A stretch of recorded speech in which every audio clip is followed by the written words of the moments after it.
Esta es la prueba FARO 2021 en lo que corresponde a la materia de biología. Vamos a leer la pregunta número 1. Bueno, este examen, recalco que fue el examen que hicieron los colegios privados en el mes de noviembre. Ok, vamos a leer la número 1. Dice, en Costa Rica, en la zona de trópico seco, algunos árboles controlan la caída del follaje, la floración, la fructificación. Los árboles tienen la capacidad de detener la producción de clorofila. Las hojas se vuelven amarillas y luego se caen. La caída del follaje es más pronunciada durante los meses de la estación seca, que es inducida por las altas temperaturas y la sequía. Bueno, en esos exámenes de biología generalmente nos dan este tipo de enunciados, que son como ejemplos, ¿verdad? Y de ahí nos van a dar la pregunta. Dice, la información anterior la presentan especies de árbol como el roble sabana. Esta condición es un ejemplo de adaptación, recordemos el tema de adaptaciones, ¿verdad? De tipo etológica, fisiológica o morfológica.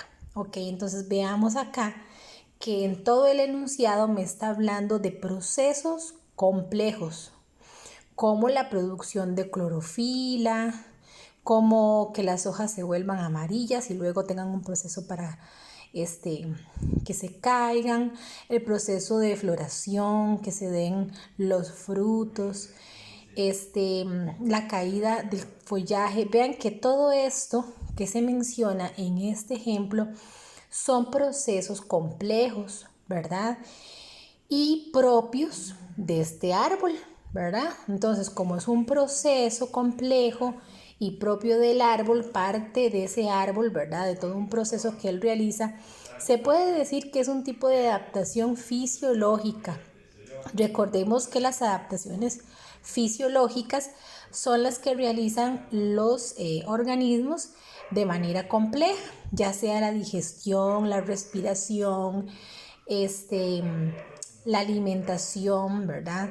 Todos estos son procesos complejos, son procesos fisiológicos, ¿verdad? Cuando a nosotros nos dicen que tenemos necesidades fisiológicas, está hablando de todo este proceso complejo el cual realizan los organismos, ¿verdad? Ya sea la alimentación, como les recalcaba, la excreción, la respiración. Todos estos procesos complejos que realizan los organismos son adaptaciones fisiológicas. ¿Por qué no son etológicas? Porque las etológicas son propias de los animales o del ser humano. Entonces automáticamente esta queda descartada. Cuando hablamos de adaptaciones etológicas es lo mismo que adaptaciones en cuanto al comportamiento, ¿verdad? Y son propias de los animales y del ser humano. Y entonces vean que aquí estamos hablando de plantas, entonces no pueden ser etológicas.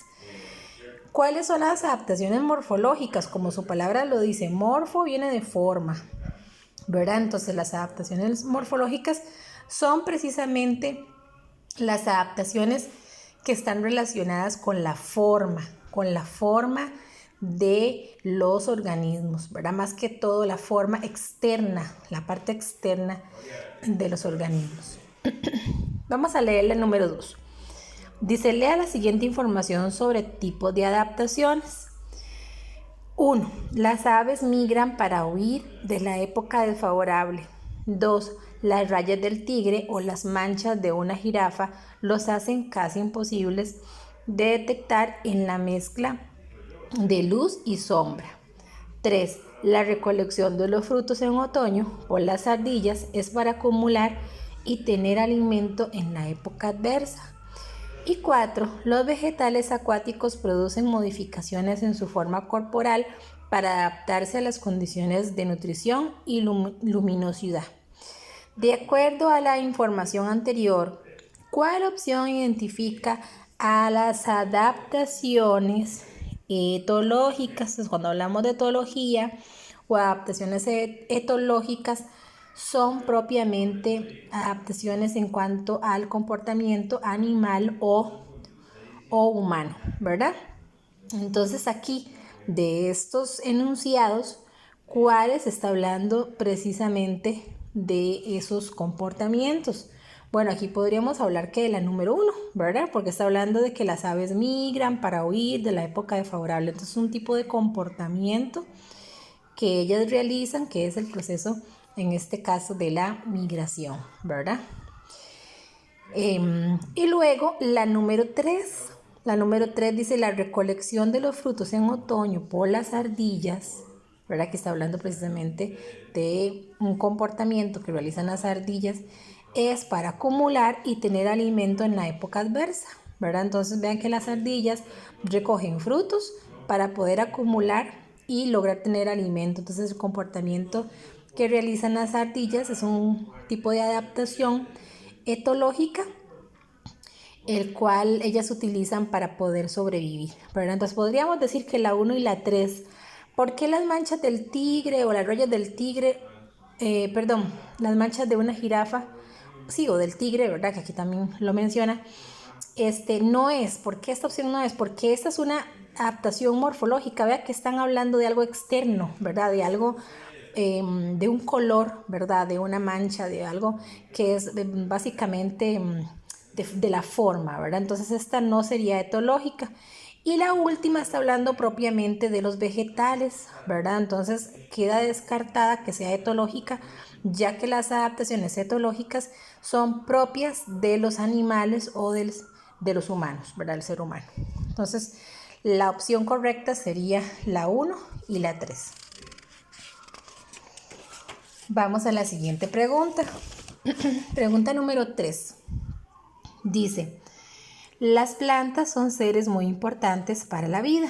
Sufren adaptaciones según su ambiente y se adaptan a él de manera que les permite sobrevivir. Las plantas son organismos fotosintéticos, multicelulares, adaptados a la vida terrestre.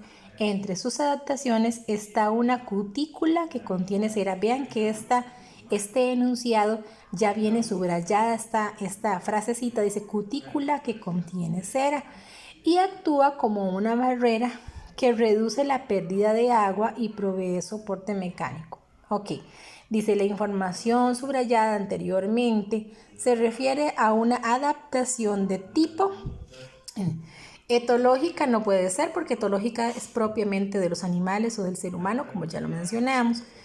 Fisiológica no puede ser porque vean qué curioso, me está subrayando que está hablando de una cutícula que contiene cera. Básicamente cuando me subraya esto, no me está hablando en sí de un proceso complejo, ¿verdad? Como el proceso de la digestión, como el proceso de la excreción, como el proceso de la respiración, sino que me está hablando específicamente de una característica física, o de una característica de forma, ¿verdad? Entonces, como me está hablando de una característica de forma propia de esas plantas, podríamos decir que es un tipo de adaptación morfológica, ¿verdad? Entonces, vean, aquí tenemos que basarnos también en estos subrayados que son como unas claves para poder responder este tipo de preguntas. Vamos a la siguiente. Dice, lea el siguiente texto sobre un tipo de adaptación de las aves. Algunas especies de aves que viven en grupo tienen un sistema de cooperación que les facilita encontrar alimento. Por ejemplo, cuando un individuo ha encontrado una fuente de alimento, vuela de regreso y se lo comunica a los demás del grupo. Vea qué curioso. Así, este individuo que favoreció a otros se verá recompensado en el futuro de la misma forma, es decir, obtendrá información sobre una fuente de alimento de otro individuo. Esta estrategia puede favorecer considerablemente la supervivencia de las especies en hábitats donde el alimento es de difícil localización. Vea qué bonito comportamiento de estas especies de aves.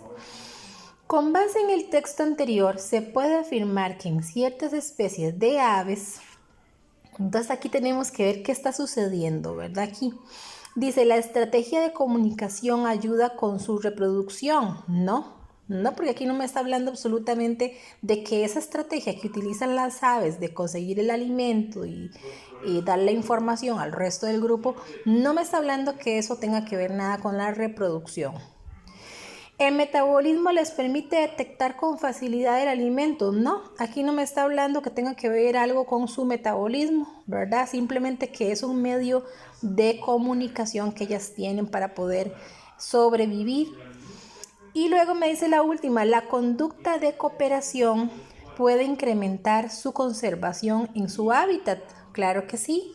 Vean que aquí específicamente en este texto está hablando de un tipo de conducta, ¿verdad? Un tipo de adaptación etológica en la cual las aves utilizan esta comunicación, ¿verdad? De poder obtener alimento para poder conservarse en su hábitat propio, ¿verdad? Entonces, la opción correcta sería la opción C, ¿verdad? Vamos a la siguiente página. Aquí tenemos dos pajaritos, ¿verdad? Vamos a leer el enunciado. Dice, Alexander, estudiante de 10º año, realiza una excursión de avistamiento de aves en una zona boscosa. Logra observar dos tipos de aves, las cuales ubica en un cuadro de comparación para su posterior clasificación. El turpial gorjeador lo ubica a la derecha y el turpial oriental lo ubica a la izquierda. Reconoce y concluye que parecen idénticos y sus áreas de distribución se solapan, pero sus cantos diferentes no permiten que se reconozcan ni que se reproduzcan entre sí. Entonces, veamos aquí el turpial oriental y aquí el turpial gorjeador. Entonces veamos que aquí vienen frases claves. Dice que son aves, ¿verdad? De este tipo de nombrecitos, ¿verdad? Van a ser de alguna manera clasificados, ¿verdad? Y algo muy importante es que dice que los cantos de ellos son diferentes, por lo tanto no permite que ellos se reproduzcan entre sí, o sea, entre ellos no se pueden reproducir. Vamos a ver qué dice. Dice, de acuerdo con la información anterior y las fotografías que Alexander aportó en su investigación, se puede concluir que ambas aves pertenecen a la misma especie. No son de la misma especie, porque recordemos que para que los organismos sean de la misma especie, según el concepto que vimos en el año, es que tienen que ser capaces de reproducirse entre sí, ¿verdad? Y tener una descendencia fértil. Por lo tanto, la A descartada. La B dice, de diferentes especies porque no se reproducen entre sí. Exactamente. La opción B. La opción C dice, la misma población aunque sus cantos sean diferentes. No son de la misma población en este caso porque vea que aunque los cantos sean diferentes, entre ellas no se pueden reproducir. Entonces, son de diferentes especies porque entre ellas no se pueden reproducir. Entonces, ahí sería la opción B. Recordemos que para que un organismo sea de la misma especie, tienen que ser capaces de reproducirse entre sí y su descendencia tiene que ser fértil.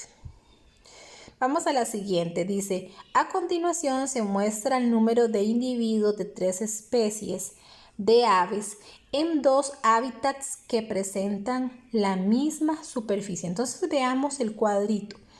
Están las especies, que es el jiguirro, pecho amarillo y come maíz. Son 3 especies de aves. Viene hábitat A, cafetal sin sombra. Hábitat B, cafetal con sombra. Entonces veamos que el jiguirro hay 8 especies. Pecho amarillo hay 4 especies. Come maíz hay 2. Jiguirro en cafetal con sombra 10. Pecho amarillo 6. Y come maíz 0. ¿Verdad? Entonces veamos que aquí nos están dando este cuadrito del hábitat de esas especies. Según la información anterior, se puede afirmar que el hábitat B tiene mayor diversidad que el hábitat A. Recordemos, para que consideremos que es la diversidad, su palabra lo dice. Diversidad es que haya de todo un poco, ¿verdad? Que haya diversas especies y que hayan de todo un poco en cada uno de los hábitats. Por eso se llama diversidad. Entonces dice que la B tiene mayor diversidad que la A. No. ¿Por qué no? Porque vea que aquí hay 0 especies de come maíz. Por lo tanto, la B no tiene mayor diversidad. Aquí hay 10, aquí hay 6 y aquí hay 0. Entonces, no, descartado. ¿El hábitat A tiene mayor diversidad que el hábitat B? Sí. ¿Por qué sí? Porque vea que aquí hay 8 yigüirros, 4 pecho amarillos y 2 come maíz. Vea que hay diversidad en cafetal sin sombra. En cambio, en el cafetal con sombra, vea que aquí come maíz hay 0. Entonces no hay diversidad en cada uno de las especies con este tipo de hábitat, ¿verdad? Entonces la última igual, ¿verdad? Aquí la riqueza de aves es siempre mayor en el hábitat B. No, tampoco, ¿verdad? Porque vean que aquí hay 0. Entonces, de igual manera, quedaría descartada la B como la diversidad y riqueza en cuanto, ¿verdad?, al número de especies en el hábitat que se encuentra. Muy bien, vamos a la siguiente pregunta. Dice, la biodiversidad puede estudiarse con la finalidad de encontrar organismos y sustancias que tengan posibles usos en diferentes campos, tales como la medicina, la industria, entre otros. Tal es el caso de la quinina, un alcaloide natural que se extrae de una planta del Ecuador conocida como la cinchona. La quinina ha sido muy utilizada como remedio tradicional por sus propiedades digestivas y cicatrizantes, también para reducir la fiebre e incluso para tratar enfermedades como el paludismo. Entonces vean toda la importancia que tiene la quinina, ¿verdad? Dice, ¿cuál es el aspecto relacionado con la biodiversidad que se describe en el texto anterior y que constituye una de las razones para protegerla? Entonces vea que me está hablando exactamente de la quinina, ¿verdad? En el cual tiene varios usos, ¿verdad? Tiene usos industriales y usos médicos, ¿verdad? Entonces, aquí, ¿cuál es la importancia de poder proteger la quinina, ¿verdad? Como tal. Entonces, acciones de conservación, no, porque aquí no estamos hablando precisamente de conservación, sino que para protegerla es por la importancia que tiene, ¿verdad? Entonces, importancia para el ser humano, claro que sí. Debido a la importancia que tiene la quinina, es por eso que la debemos de proteger, ¿verdad? Por la importancia para el ser humano. Relevancia para el equilibrio natural, no, porque aquí no me está hablando en el enunciado nada que tenga que ver con el equilibrio natural. Entonces recuerde que tenemos que basarnos con el enunciado para poder responder los ítems, ¿verdad?, de respuesta. La número 8 dice, lea la siguiente información. La mariposa monarca, y viene el nombre científico, ¿verdad?, Danaus plexippus, es una especie que en el estado de oruga se alimenta de la planta conocida como algodoncillo o flor de sangre, y viene su nombre científico, ¿verdad? Este nombre que viene entre paréntesis y que viene en cursiva es el nombre científico. Al ser adulta, la mariposa monarca se alimenta de néctares de frutas. De esta forma participa en procesos de polinización. Entonces me dice, la información anterior hace referencia al, vean que esta mariposa dice que se alimenta de esta planta, ¿verdad? Es de la planta llamada algodoncillo. Dice que cuando esta mariposa es adulta, ¿verdad?, o es una mariposa monarca, se alimenta de frutas, ¿verdad? Entonces vea que está hablando de un proceso de cambio alimenticio. De esta forma participa en lo que es la polinización, ¿verdad? ¿Qué es la polinización? Bueno, cuando se logra que el polen pueda caer en la tierra, ¿verdad? Y generar nuevas plantitas, ¿verdad? Ese es el proceso de polinización. Entonces, ahora me está diciendo, la información anterior hace referencia a el hábitat, ¿no? Aquí no estamos hablando del hábitat, estamos hablando del proceso específicamente de esta mariposa, ¿verdad? De su proceso alimenticio, cómo cambia, ¿verdad? Y qué es lo que genera, que es la polinización. Nicho ecológico. Bueno, ¿qué es el nicho ecológico? El nicho ecológico es el modo en que un organismo se relaciona con los factores bióticos y abióticos de su ambiente, ¿verdad? Entonces, volvamos. El nicho ecológico es el modo en que un organismo se relaciona con los factores bióticos y abióticos. Recordemos que los factores bióticos son los que tienen vida y los factores abióticos son los que no tienen vida, ¿verdad? Entonces vea que aquí sí estamos hablando de la relación que tiene la mariposa, ¿verdad? Con su proceso de alimentación, ¿verdad? Y cuando es adulta también, y qué es lo que genera, ¿verdad? ¿Qué es lo que genera en cuanto a la polinización, ¿verdad? Medio ambiente, ¿no? Medio ambiente no, aquí no estamos hablando específicamente del medio ambiente, aquí estamos hablando del proceso de alimentación y lo que genera en la mariposa monarca, ¿verdad? Entonces la respuesta correcta sería la B, que es nicho ecológico, ¿verdad? Específicamente cuando ya les mencioné que el nicho ecológico es el modo en que un organismo se relaciona, ya que aquí estamos hablando de la relación de esta mariposa con su medio ambiente, ¿verdad? Tanto con su alimentación, ¿verdad? En los procesos de sus etapas de desarrollo, como en lo que genera o el beneficio que produce, ¿verdad? Entonces aquí la opción sería la opción B. Vamos a la siguiente, número 9. Dice, existen árboles que crecen en las orillas de ríos, los cuales están adaptados a condiciones de alta humedad. Estos árboles sirven como vegetación de sostén y protección del suelo. Contribuyen a evitar o reducir la erosión excesiva de los suelos. El espabel, y viene el nombre científico, es un árbol que se puede encontrar en las orillas de los cuerpos de agua en Guanacaste. Este árbol produce frutos de los que se alimenta una variedad de especies de aves. Y debido a su gran desarrollo, que puede ser hasta los 40 metros de altura, es utilizado como refugio por ardillas, monos y otras especies de mamíferos. Ok, entonces vean todo lo que viene acá. Dice, según la información anterior, ¿cuál es el factor abiótico? ¿Cuál es el factor abiótico? ¿Qué eran los factores abióticos? Son los que no tienen vida, ¿verdad? ¿Cuál es el factor abiótico determinante del hábitat donde se puede encontrar el espabel? ¿Verdad? Entonces, ¿cuál es el factor abiótico determinante del hábitat donde se puede encontrar el espabel? Muy bien.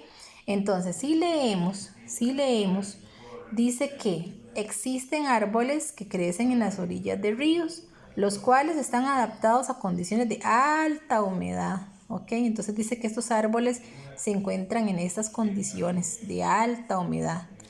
Vamos a ver los ítems un momentito. Dice, las aves que se alimentan de sus frutos. No, las aves no son abióticas. Las aves son seres vivos, por lo tanto son bióticos. Entonces descartada la primera. La humedad del suelo donde crece. Claro que sí, porque está hablando que crece en condiciones de alta humedad, ¿verdad? Aquí lo dice específicamente. Veamos la última. Los suelos erosionados. Sí, los suelos son abióticos, muy bien, pero vea lo que dice aquí. Dice que más bien ellas, o más bien estos árboles, sirven de sostén y protección del suelo. ¿Y que qué? Contribuyen a evitar o reducir la erosión. O sea, más bien contribuyen a evitar. Y aquí dice suelos erosionados, ¿no? No, aquí no me está mencionando eso, más bien me está diciendo que contribuyen a evitar, ¿verdad? Evitar los suelos erosionados. Entonces la opción correcta es la opción B, donde habla de la humedad del suelo donde ellos crecen, ¿verdad? Muy bien. Vamos a la número 10. Dice, en la sucesión de comunidades como un estanque, primero se dan pequeños cambios en forma progresiva por variaciones en los factores, tales como humedad y temperatura, entre otros, o por la llegada o introducción de organismos foráneos u oportunistas del hábitat, que originan una serie de competencias con las especies autóctonas del estanque. Entonces vean lo que sí dice aquí. Aquí es importantísimo leer lo que está subrayado porque esa es la pista que nos están dando para poder responder. Dice, o por la llegada o introducción de organismos foráneos. Cuando habla de organismos foráneos son de organismos externos, ¿verdad? Y si me dice que la introducción o llegada tenemos que acordarnos de estos conceptos, ¿verdad? Conceptos de emigración, inmigración, migración, ¿ok? ¿Qué era la migración? ¿Qué era la migración? La migración está compuesta por la emigración y la inmigración, ¿ok? Está compuesta por esos dos.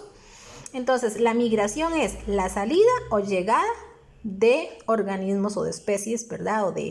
O de seres humanos, como lo estemos viendo de acuerdo al ejemplo que me estén dando, ¿verdad? Cuando hablamos de emigración es la salida de organismos hacia otros lugares. Cuando hablamos de inmigración, estamos hablando de la llegada o introducción de organismos, ¿verdad? Entonces aquí es importante aprenderse esos conceptos. Por lo tanto, la opción correcta sería la opción C.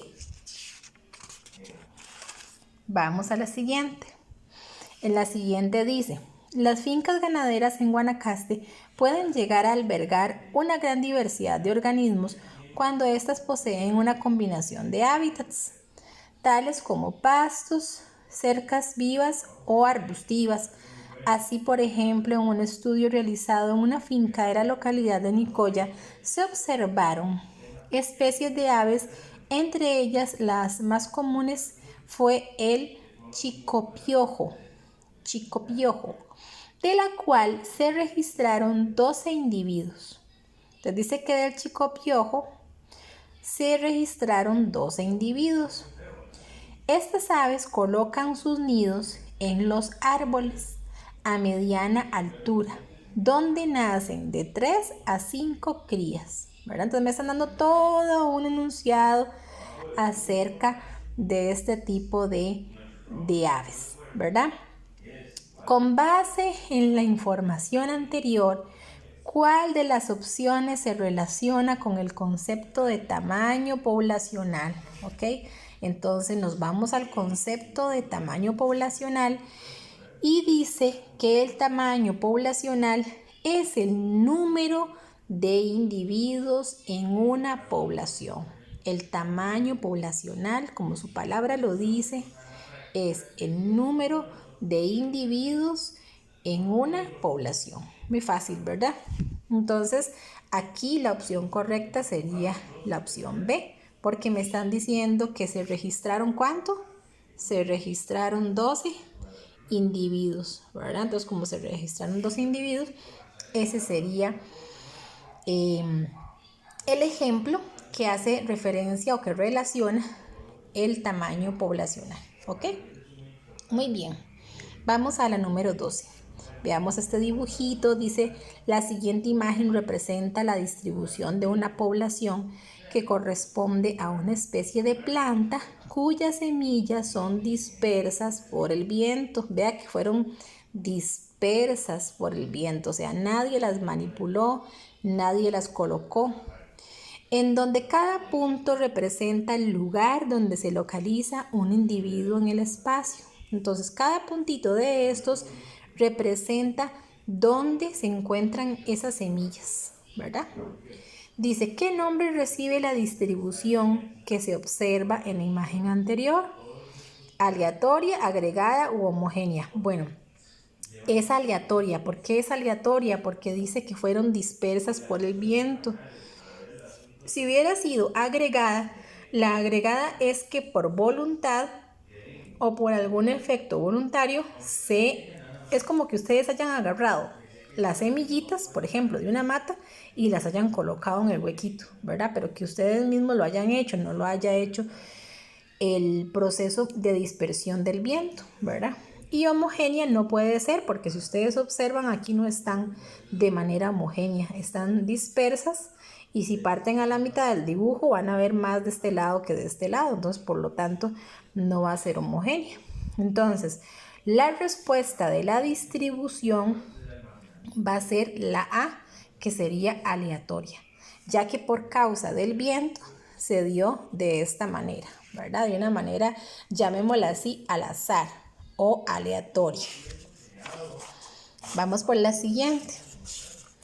En la siguiente dice, me están dando dos cuadritos, me está diciendo la información genética que se encuentra en el ADN y que puede o no manifestarse en el individuo.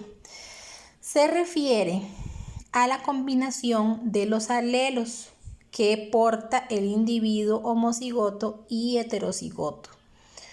Y luego dice, bueno, primero en esta, cuando me está hablando a la combinación de los alelos y me está hablando que es la información genética, cuando me está hablando de información genética que se encuentra en el ADN, estamos hablando del genotipo. ¿Ok? Entonces cada vez que ustedes escuchen la palabra genotipo, me está hablando de lo que son genes, ¿verdad? Información genética. Y es la combinación de los alelos, ¿verdad? Cuando se unen dos células, ¿verdad? Y se da esa recombinación genética. Entonces, este concepto se refiere al genotipo. La 2 dice, cualquier característica que tiene un individuo, como por ejemplo su morfología, desarrollo, fisiología y su comportamiento, se ve afectado por factores ambientales y por las interacciones que tenga el individuo. Entonces vea que aquí estamos hablando características que tenga el individuo. Me está dando ejemplos, me está diciendo que puede ser la morfología, puede ser la forma, ¿verdad? La forma del individuo, su desarrollo, su comportamiento. Vea que todo esto son características más que todo visibles, ¿verdad? Podamos observar. Entonces, cuando estamos hablando de eso y estamos hablando que se puede ver afectado por factores ambientales, o sea, por el ambiente o por las interacciones que tenga el individuo, ¿verdad? Porque dependiendo de las interacciones, así también se puede ver afectada la parte física, ¿verdad? O de desarrollo, estamos hablando del fenotipo, ¿verdad? Entonces aquí es muy importante considerar que el fenotipo está haciendo relación a todo lo que son características del individuo, tanto morfológicas como en cuanto al desarrollo y el comportamiento, ¿verdad? Generalmente lo que es observable.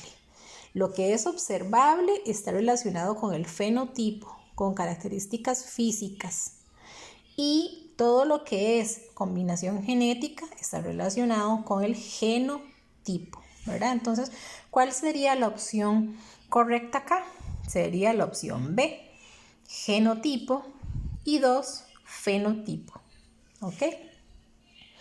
Vamos a la siguiente. En la siguiente dice, las investigaciones realizadas sobre el jaguar en Costa Rica utilizando cámaras trampa han permitido diferenciar los individuos con base en el patrón de rosetas en su pelaje. La variedad de genes en los animales es lo que hace que sean diferentes unos de otros. Volvamos a repetir, la variedad de genes en los animales es lo que hace que sean diferentes unos de otros. ¿Ok? Entonces dice, el concepto al que se refiere la información anterior se denomina, si leemos las instrucciones, no está hablando específicamente de la herencia biológica, porque está hablando de lograr diferenciar los individuos, ¿verdad? Lograr diferenciarlos unos con respecto a otros de acuerdo a sus características, ¿verdad? Cambio poblacional, no está hablando de ningún cambio de población. Variabilidad genética, claro que sí. ¿Qué es la variabilidad genética? Y vean que aquí nos están dando una pista, nos están diciendo la variedad de genes en los animales es lo que hace que sean diferentes unos de otros. Recuerden que en biología casi siempre nos dan palabritas claves para poder responder. ¿Qué es la variabilidad genética? La variabilidad genética dice que se refiere a la variación en el material genético de una población o especie e incluya los genomas. ¿Ok? Entonces la variabilidad genética es la variación en el material genético de una población o especie. ¿Ok? Entonces aquí en este ejemplo me está hablando específicamente de la variedad, ¿verdad?, que se da en estos individuos en los cuales se está haciendo la investigación, ¿verdad? Por lo tanto, la respuesta es la respuesta C, variabilidad genética. Vamos a la 15. La 15 dice, un grupo de estudiantes estaban investigando sobre el ADN y encontraron la siguiente. Entonces ve que es una molécula de ADN, ¿verdad? Y aquí está con sus bases nitrogenadas, adenina, citosina, timina, guanina, adenina y citosina, ¿ok? Dice, con base en la imagen anterior, pudieron concluir que la base nitrogenada, guanina, es siempre complementaria a la base nitrogenada denominada, ¿verdad? Entonces, si vemos aquí, me están hablando de la guanina. Complementaria a la guanina, ¿cuál sería? La citosina. Complementaria a la guanina, ¿qué sería? La citosina, ¿ok? Dice, la guanina siempre se empareja en el ADN con la citosina. La guanina siempre se empareja en el ADN con la citosina. Y vea que en el mismo dibujito me lo están diciendo, ¿verdad? La guanina con la citosina, ¿ok? Entonces aquí la respuesta correcta sería la B. Vamos a la 16. En la 16 hablan acerca de cruces, ¿verdad? Hay que hacer cruces de genética, ¿verdad? Entonces aquí pónganme mucha atención porque ese temita necesitamos verlo bien. Dice, con base en la primera ley de Mendel fue uno de los científicos genomas, ¿verdad?, que descubrió lo de parte del genoma, es un genetista de los que dio grandes aportes. Dice, es posible predecir que al cruzar un individuo homocigoto dominante con uno homocigoto recesivo para un determinado carácter, los descendientes serán 100% iguales entre sí. Según esta ley, se puede afirmar que al cruzar los individuos bajo esas condiciones, toda la descendencia, ok.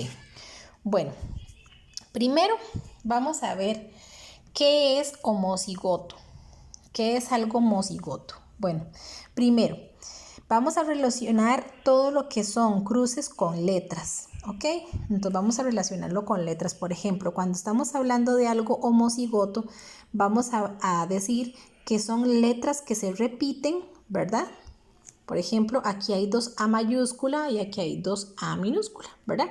Eso es homocigoto. Homo significa igual. Homo significa igual, ¿verdad? La palabra homo.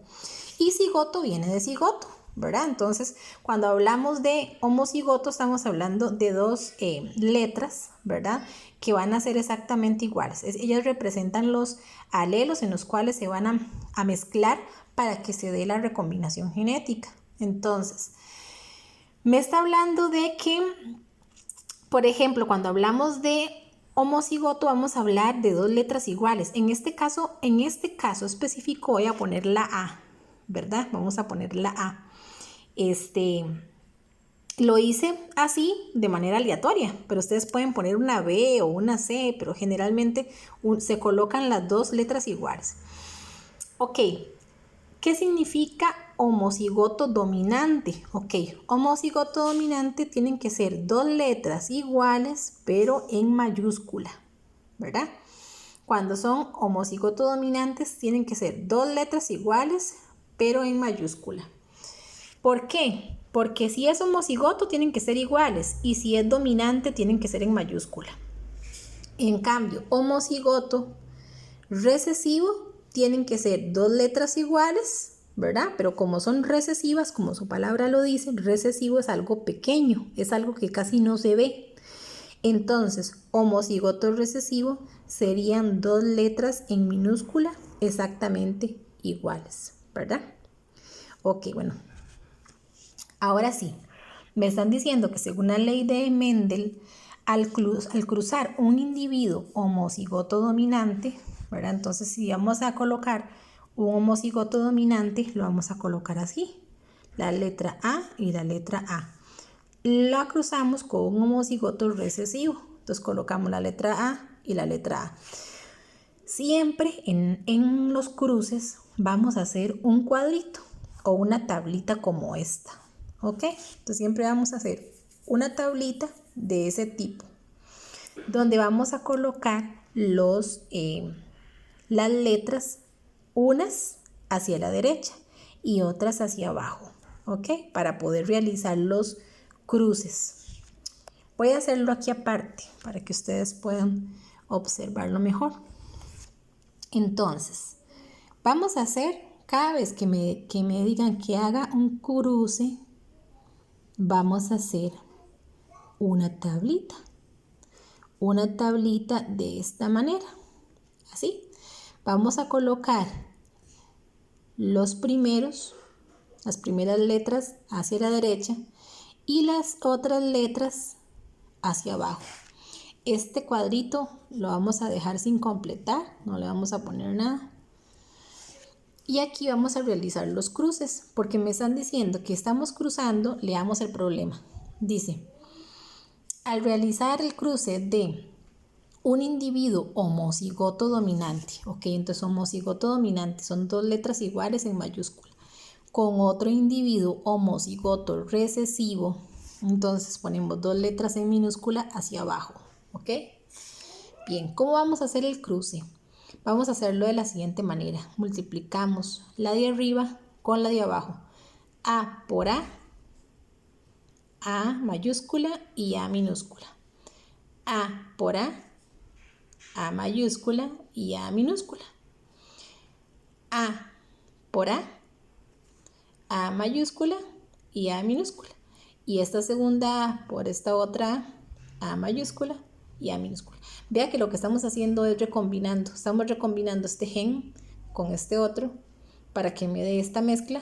Este gen con este otro para que me dé esta otra mezcla. El mismo gen dominante con este otro recesivo para que me dé esta mezcla. Este otro gen dominante con este recesivo para que me dé esta otra mezcla. Otra cosa importante. Bueno, voy a hacer un cuadrito aquí para que no se vea tan... Ahí. Otra cosa importante. Cada cuadrito de estos tiene un valor. ¿Cuánto vale? 25%. Eso es muy importante que lo tomemos en cuenta. Cada cuadrito tiene un valor de 25%. ¿Para qué eso? Para saber cómo me van a salir las próximas generaciones, ¿verdad? Cómo me van a salir las generaciones. Después de que yo una estos genes, ¿qué va a pasar con esas generaciones? ¿Ok? Entonces, bien. Aquí podríamos hacer un análisis exhaustivo, pero bueno, primero veamos a ver qué es lo que me están preguntando. Dice que al cruzar esos dos individuos bajo estas condiciones, toda la descendencia será igual en el genotipo, pero diferente en el fenotipo. Esto está equivocado. Porque es igual en el genotipo. Vea que todas nos salieron dominantes, ¿verdad? Pero no me salieron homocigotos, me salieron heterocigotos. Vea que hay una A mayúscula y una A minúscula. Entonces, como hay una mayúscula y una A minúscula, ya se llaman heterocigotos. O sea, no son homo porque no tienen las dos letras iguales. Entonces, vea que todos me salieron heterocigotos, ¿verdad? Dice, presentarán el mismo fenotipo, pero diferente genotipo. No. Tienen el mismo fenotipo, pero el genotipo también es el mismo, porque vea que son heterocigotos, ¿verdad? Todas son heterocigotas y todas son dominantes. Entonces, la segunda está descartada. Y la última dice, tendrá el mismo fenotipo y el mismo genotipo. Exactamente, esta es la opción correcta. Porque si ustedes observan, vamos de nuevo, las generaciones que me salieron van a ser todas dominantes, porque todas tienen la letra A mayúscula de primero, ¿verdad? Como tienen la letra A mayúscula de primero, todas van a ser dominantes, pero van a ser heterocigotas, porque vea que hay una A mayúscula y una A minúscula en cada una de ellas. Por lo tanto, van a tener el mismo fenotipo. ¿Por qué el mismo fenotipo? Porque, por ejemplo, si todos ellos salieron con el cabello negro, vea que todos van a ser dominantes, entonces todos van a salir con la misma, llamémoslo así, con el mismo fenotipo, con la misma forma. Y genotipo también, ¿por qué? Porque vea que todos son heterocigotas, ¿verdad? Entonces van a salir con el mismo gen, ¿verdad? Con el mismo genoma, llamémoslo así. Bueno, espero que lo hayan entendido. Si no, vamos a los siguientes problemas que también son de genética y ahí pueden entender un poquito mejor. Vamos al número 17. Dice, se cruzan dos plantas, una con semilla amarilla, heterocigota, y otra con semilla verde. Entonces, bueno, si una me está diciendo que es heterocigota y la otra no me está diciendo nada, se supone que esta de semilla verde va a ser homocigota, porque no me está diciendo nada, ¿verdad? Este cruce se puede representar de la siguiente forma. Progenitores. Entonces me da los progenitores. Planta de semilla amarilla, heterocigota. Entonces, si me está diciendo que la planta es de semilla amarilla, heterocigota, vamos a colocar las letras del color. ¿Cómo es eso? Las letras del color. Bueno, vamos a hacer el cuadrito, ¿verdad? El cuadrito que yo les dije que vamos a hacer en los cruces, ¿verdad? Este de la esquina no lo llenamos, lo dejamos ahí. Y vamos a llenar este cuadrito, pero bueno, ¿qué letras? ¿Qué letras usamos? Ok, usémoslas de acuerdo a las características físicas, ¿verdad? Entonces, si me está diciendo que es amarilla, heterocigota, entonces vamos a colocar una A mayúscula y una A minúscula. ¿Por qué A? De color amarillo. A amarillo, ¿verdad? Entonces, como empieza con A, le colocamos una A. Así de fácil. No nos compliquemos con eso. Una A mayúscula y una A minúscula porque es heterocigota. Si hubiera sido homocigota, le tengo que poner las dos A mayúscula. ¿Ok? Dice, planta semilla verde. Como no me está diciendo que es heterocigota, vamos a suponer que es homocigota, ¿verdad? Porque no me está diciendo que es heterocigota.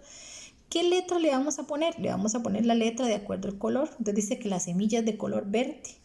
Entonces vamos a ponerle V, que serían las letras V de color de la palabra verde, ¿verdad? De la primera letra. Y la otra V, porque siempre tenemos que colocar dos letras, ¿verdad? Para poder hacer la recombinación genética. Entonces, VV sería entonces la planta de semilla verde. Ok, una vez que colocamos las letras, esas letras las vamos a colocar en el cuadrito. Las primeras de la planta de semilla amarilla. Entonces sería A y A, ¿verdad? Entonces estas letritas las vamos a colocar aquí, A y A. Y luego la de semilla verde, VV, ¿verdad? V, ¿verdad? Ok, vamos a hacer la recombinación genética. Vamos a recombinarlos.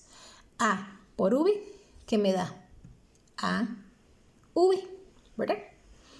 A minúscula por V, A minúscula, V, ¿ok? A mayúscula por V, V.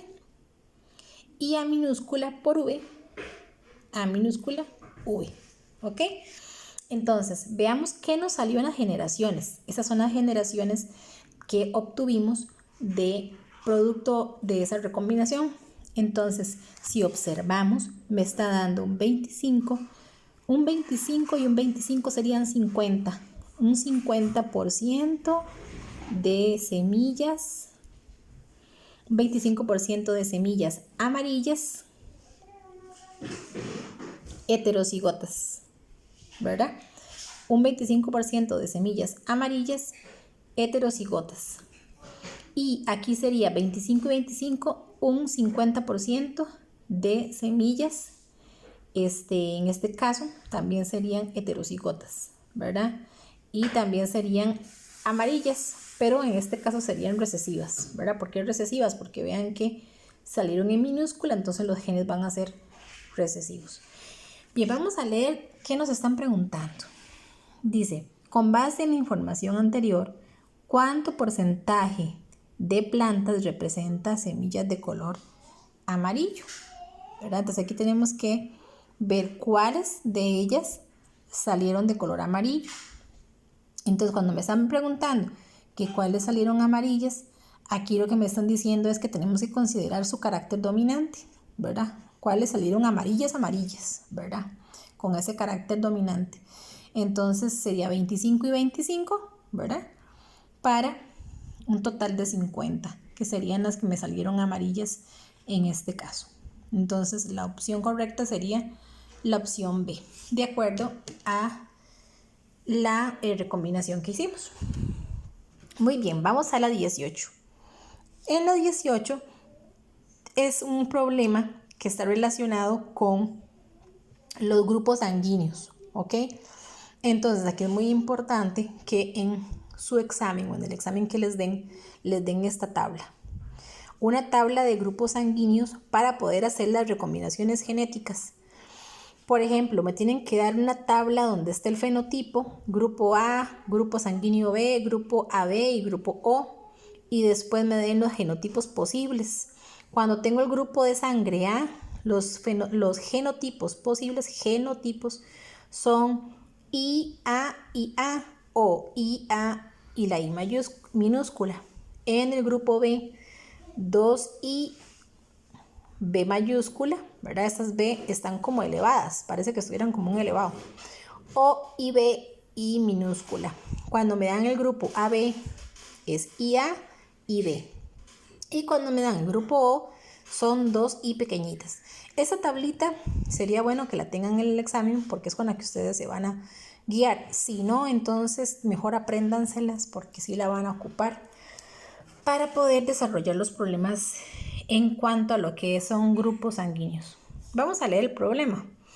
Dice, en un sistema de alelos múltiples, ciertos rasgos están determinados por más de 2 alelos, como es el caso de los grupos sanguíneos A, B y O en el ser humano, en donde los alelos IA e IB son codominantes.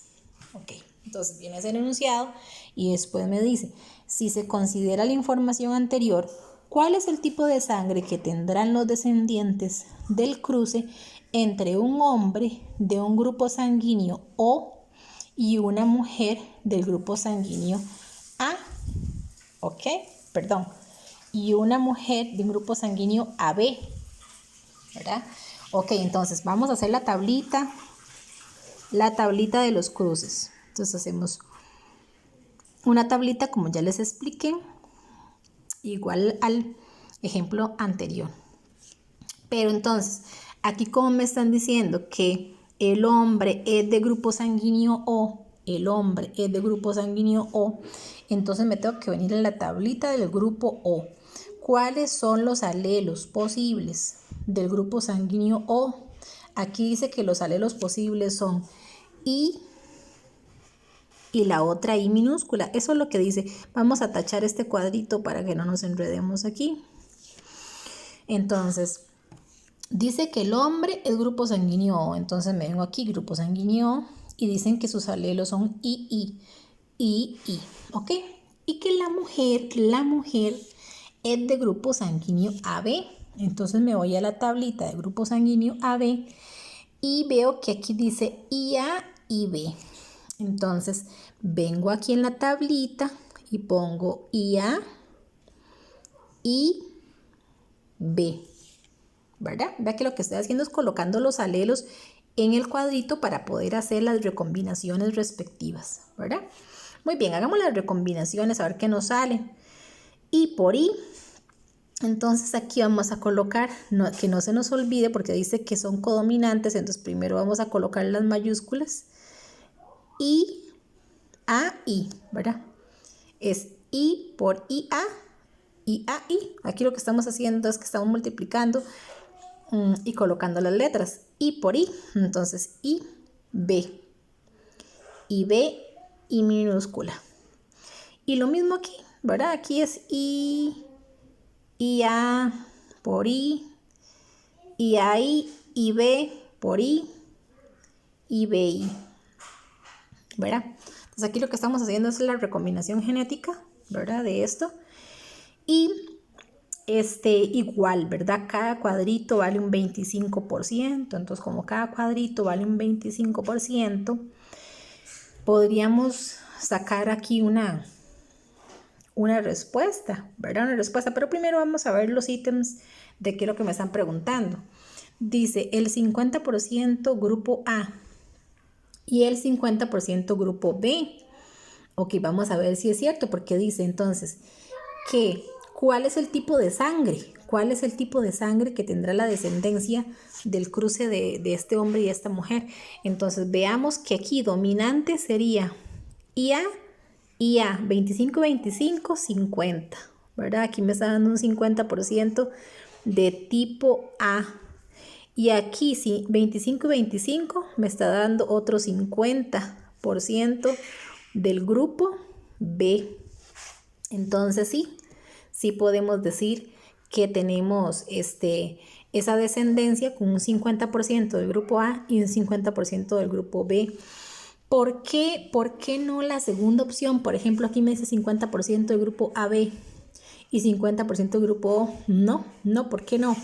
Porque observemos que aquí me está dando IA y una I minúscula. Entonces ya esto ya no es el grupo AB, ya esto no sería el grupo O, ya esto prácticamente sería solamente el dominante, ¿verdad? Que sería IA, y en este otro el dominante que sería el grupo B, ¿verdad? Entonces solo saldría con ese tipo de sangre. Igual en la opción C, ¿verdad? En la opción C, descartado AB y descartado O. ¿Por qué? Porque vea que a la hora de hacer las recombinaciones, de la misma manera, solo me estarían saliendo del grupo A y del grupo B. Vea que ya estaría mezclada con la I minúscula, entonces ya solamente me saldría el tipo de sangre A o el tipo de sangre B. Por lo tanto, la opción correcta sería la A. Y ese sería el examen de biología de la prueba FARO 2021. Espero que les vaya muy bien.